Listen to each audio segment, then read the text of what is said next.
আসসালামু আলাইকুম গাইস, কি অবস্থা? কেমন আছো সবাই? আশা করি অনেক বেশি ভালো আছো। আজকে তোমাদেরকে দেখাবো আমাদের ফ্রি ফায়ারের OB47 এর আপডেট কি কি হতে চলেছে এবং ম্যাপের মধ্যে কি কি পরিবর্তন আসতে চলেছে। শুরুতে নেমে যাব আজকে তোমরা এই ক্লকটারে। ভিডিওর মাধ্যমে ক্লকটারে দেখতে পাবে যে ফ্রি নামতে ফায়ারে থাকবো। কি কি ক্লকটারে আপডেট কিন্তু হতে অনেক চলেছে। পরিবর্তন এসেছে। আমরা প্রথমে নেমে যাব ক্লকটারে। ক্লকটারে নেমে যাওয়ার পর এখান থেকে আমরা স্কাই ডাইভের অপশন আছে, সেখান থেকে আমরা স্কাই ডাইভ করবো এবং এখান থেকে কিন্তু তুমি খুব সহজে ক্লক টাওয়ারের ভিতরে চলে যেতে পারবে।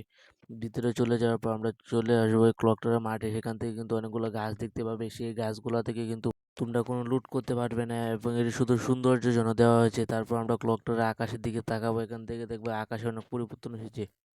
তারপর একটু নিচে আসতে দেখতে পাবো এখানে গাড়ি দেওয়া আছে। সেখান থেকে গাড়ি অপশনে ক্লিক করলে কিন্তু তোমাদেরকে নতুন একটি গাড়ি চলে আসবে আমাদের গেমে। এমনি তো মনস্টার ট্রাকের জন্য আমরা গেম খেলতে পারি না, তাও আবার নতুন গাড়ি আসতে চলেছে। এই গাড়ি হলে তার গেম খেলাই যাবে না। তারপর এখান থেকে এনিমিটা হালকা ড্যামেজ দিলাম। ড্যামেজ দেওয়ার পর এখান থেকে কিন্তু এনিমিটা কিল করে নিলাম। তারপর আমরা চলে গেলাম গাড়িতে। গাড়িতে চলে যাওয়ার পর হালকা ঘুরবো। ঘোরার পর তোমাদেরকে দেখাবো যে আমাদের টোকেনগুলো কি আপডেট হতে চলেছে নাকি। তারপর টোকেনের অপশনে যাব। সেখানে গিয়ে দেখবো আমাদের টোকেনগুলা হালকা সাদা রঙের হয়ে যাবে এবং সেই টোকেনগুলা কিন্তু খুব সহজে তোমরা লুট করতে পারবে টোকেন। তারপর সেখান থেকে চলে আসলাম।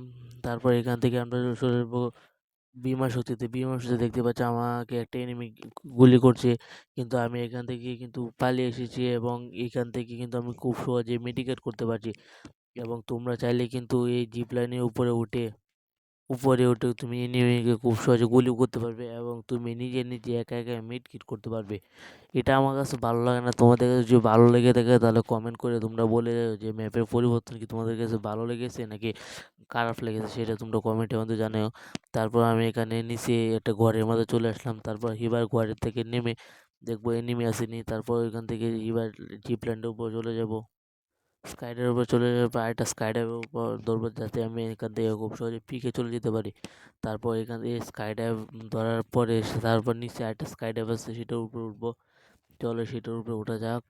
শেষে আমাদের স্কাইডাইভ। তারপর ওই স্কাইডাইভের উপর উঠবো। ওঠার পরে আমরা খুব সহজে কিন্তু পিকে চলে আসলাম। পিকে চলে আসার পর এই অপশনটার উপর ক্লিক করলে তোমরা দেখতে পাবে যে ম্যাপের অনেক জায়গায় হলুদ চিহ্ন দেখা যাচ্ছে। সেখান থেকে যদি এনিমি থাকে তাহলে তোমরা খুব সহজে বুঝতে পারবে। তারপর আমরা চলে আসবো বেন্ডিং মেশিনে। বেন্ডিং মেশিনে এসে দেখবো একটা নতুন আমাদের একটা গান দিয়েছে। সেই গানের মধ্যে একটি গুলি থাকবে। এই গুলি দিয়ে খুব সহজে এনিমিকে মারতে পারবে এবং গান দিয়ে ড্যামেজ দিলে এনিমি অনেক ড্যামেজ খায়। দেখতেই তো পাচ্ছ আমি এক গুলি দিয়ে কিন্তু দুটো এনিমিকে মেরে ফেলছি। তোমরা আজকে এই ভিডিও এই পর্যন্ত। দেখা হচ্ছে অন্য কোনো নেক্সট ভিডিওতে। যদি ভিডিওটা ভালো লেগে থাকে তাহলে তোমরা লাইক, কমেন্ট এবং শেয়ার করে দিবে।